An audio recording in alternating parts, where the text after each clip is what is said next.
the Noam Chomsky, Briahna Joy Gray. I don't know the other guy from Chapo Trap House. Virgil Texas, I think his name Virgil Texas is his name. Yeah, I know he's on that show. And it's really popular. I've never watched Chapo Trap House or listened to it. I guess it's a podcast. But I watched an interview they did once with Jess Skarain of Delaware, so that was cool. But I've never really. No shade or anything like that. I'm just not familiar with the like material. But either way, in the interview that everybody's been kind of circulating with Noam Chomsky, essentially what went down was, Noam Chomsky has been very hard in the blue no matter who, got to vote Biden into the election. It's very, he's very matter of fact. He's very plain. He's, talks about Trump in a very dictatorial, very very concerned language. It's actually one of the few divergences I've ever had with Noam Chomsky, even though I too intend to vote for Joe Biden. His view on that is when I'm not 100%. I far more agree with the Briahna Joy Gray position. Essentially, she's arguing that the Democrats will never, take people seriously if you continue to do that. I'm sympathetic to that argument. I just think that we've already lost. So I don't know. I think it's a really nuanced conversation. What I think is more evil about it, or evil, I'm just reading her say, what I think is more interesting, I said evil. What I think is more interesting about it is the kind of reaction that everybody's had to it, the how the how dare you challenge Noam Chomsky kind of reaction that's been happening. That's been a really interesting thing too, because Briahna Joy Gray is one of these figures that just people cannot stand that don't agree with her. In my opinion, she's such a intelligent, kind-seeming woman, likable person. Yeah, I love listening to her speak so much when she was on Rising a lot during the election, reporting on the Bernie campaign and doing the Hear the Burn segments on YouTube. I've always appreciated her energy, and I can't believe that people find her to be this divisive figure at all, because everything she's ever said, in my opinion, is so on point. She's always rooted in facts and intelligence and genuine cause for concern. She actually cares about the Democratic Party. She is someone who wants to push it in the correct direction and go in a more equitable, less corporate direction. Yeah, I don't think it has anything to do with the fact that she's an outspoken Black woman, if that's what you're asking. Obviously that's why. Same with Nina Turner. I just mean it's outrageous to me that people caricature her views as being scandalous, when in reality she's just repping the most obvious populist conclusions that so many people across America make on their own that just aren't political commentators and MSNBC fucking people. So I love Briahna Joy Gray. I'll always reaffirm my support for her. And I plan on watching this whole podcast. I think it's unfortunately over to Patreon, only available to Patreon members of this new podcast. So I don't know if I'll be able to watch the full episode, but I appreciate her for facilitating this conversation, because Noam Chomsky is definitely a great thinker. He's arguably a genius, manufacturing. He's definitely a genius. He revolutionized the entire field of linguistics. Some of his work and lectures and writings and research and theory, language. He's runs the gauntlet as far as being kind of a jack of all trades intellectually. He's a genius, influential thinker, but these are the kind of debates that I think he would honestly relish. And the fact that anyone thinks otherwise is ridiculous. But the thing is about Noam Chomsky is that he is extremely terse, and he doesn't like to be put, the dude's 90 something years old. So the thing about them that you have to understand, and this is why I wouldn't have ever invited him on my podcast. Noam Chomsky doesn't debate, he lectures, right? If you what you see is what you get. You're not changing Noam Chomsky's mind, and he doesn't particularly like to be challenged. He's perfectly capable of it. I'm not saying that he's an old feeble man, but if you listen to his reaction in the video, he's kind of he kind of does seem a little irritated, and it's kind of the same reaction that he always has whenever anybody pushes him back in an interview. That's fair. He definitely has that energy, but I do think he went on this podcast, knowing that it was going to be a debate on this subject. 100%. Yeah. So that's why I said he's perfectly capable of it. Yeah. He just also is a little terse when you push back on him. And I think you're not going to change his mind when you ask him a question like that. That is very fair. Although I did think this was a worthy exchange of ideas, and I'm glad that it was facilitated. Like I said, I'll play the clip for anyone who hasn't seen it already. What are the long-term consequences of everybody on the broad left, Democrats, liberals, everyone, saying that under any circumstances, we will vote for a Democratic candidate as long as they are incrementally better than the Republican candidate? Does that way of thinking contribute to the rightward shift of the Democratic Party over years?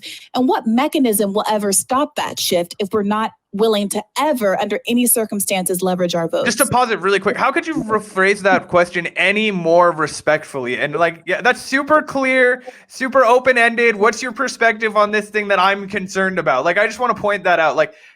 That's a really well-worded question. She obviously put thought into it. It was very clear. Yeah. Exactly. And, And that's my point. She's just such a great commentator and one of my favorite people in the world of politics. But anyway, yeah, we can get Noam's reaction. We should help Trump win because maybe in the long run, that'll affect the Democratic Party. It is interesting and kind of disappointing that he goes right to that talking point. No, that's what I'm saying, though. That's why I, like, personally, that's because I knew exactly how he was going to react to this as soon as she brought it up. So I'm like, I'm glad that somebody did it because obviously she has a platform, but it's like, oh, I knew this is what he was going to say. Yeah. That's a terrible choice.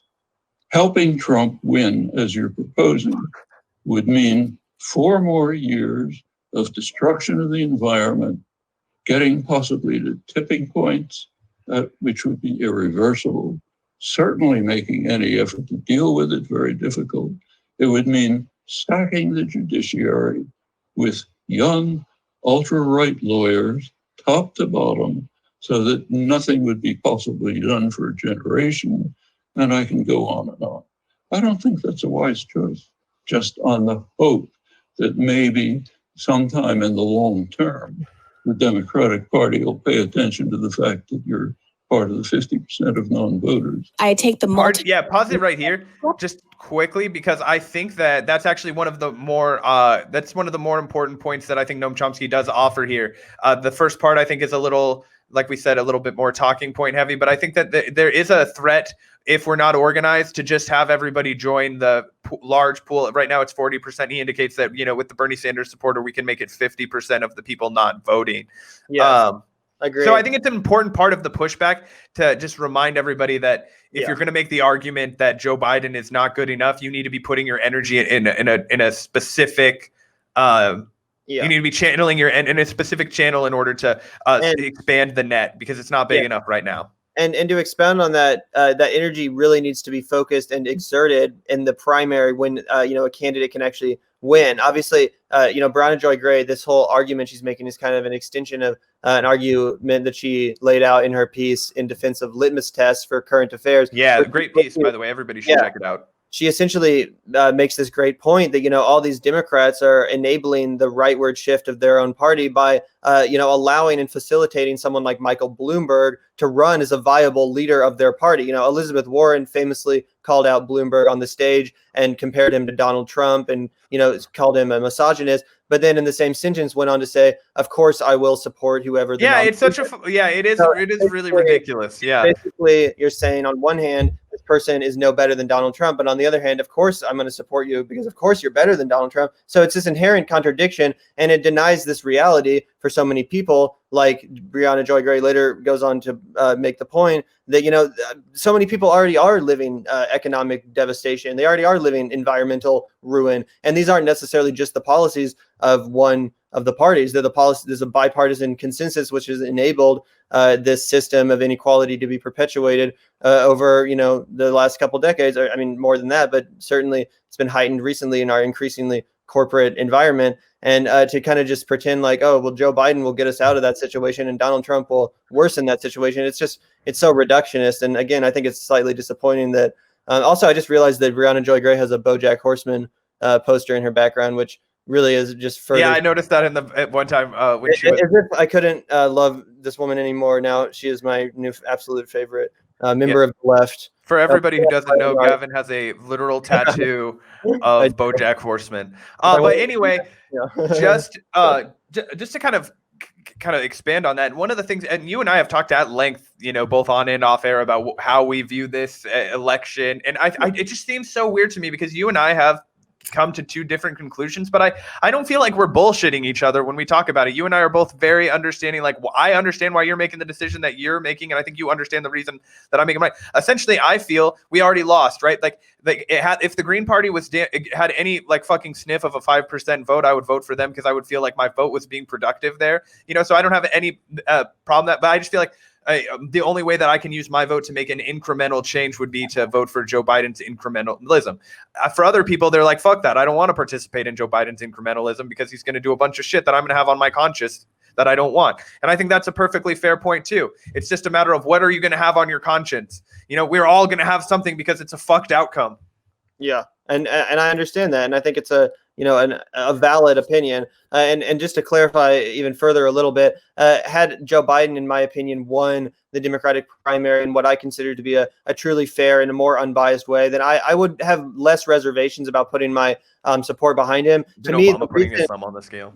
The reason why I'm so hesitant to is because in my mind, voting for Joe Biden is in essence giving an okay, enabling the Democratic Party to keep perpetuating this anti-democratic behavior against actual leftist candidates like Bernie Sanders, who actually represent the populist grassroots movement. If I just put a stamp of approval on the fact that they fucked over and shifted this movement and did some dirty behind the scenes maneuvering with Barack Obama to make sure that they installed Joe Biden as their nominee. If I put my stamp of approval on that, then in my opinion, that's kind of me, co-signing that. And that's the opposite of what I want to do. So just to expound on my opinion as well. But yeah, definitely. And I relate to that. And I think that quite similarly, that if things had gone differently, I wouldn't have, felt that, this is, I wouldn't have ended up in the position where I am, where I think we need to, or where I find myself voting or likely to vote for Joe Biden.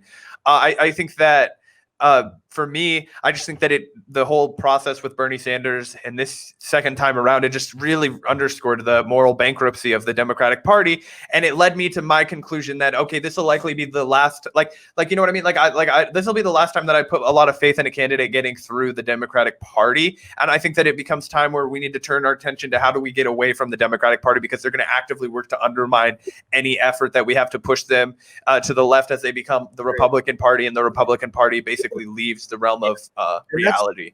And that's all that I really wish someone like Noam Chomsky would acknowledge. I totally sympathize with and understand his perspective and your perspective, why you're voting for Joe Biden. I get that. And it's a good discussion to have. Exactly. But it's weird that nobody will have it. It annoys me that people like Noam Chomsky, they act like the Democrats, are the answer to the ecological crisis. They're the answer to the capitalist crisis and the racial crisis. Not the architects. Right, not the architects and the co-sponsors, the enablers, just like the Republicans. So that's where I'm so much more of a fan of like the Chris Hedges school of a thought, where it's just to openly acknowledge that these are both enemies of the people. They're both corrupted influences that are furthering the destruction of the environment.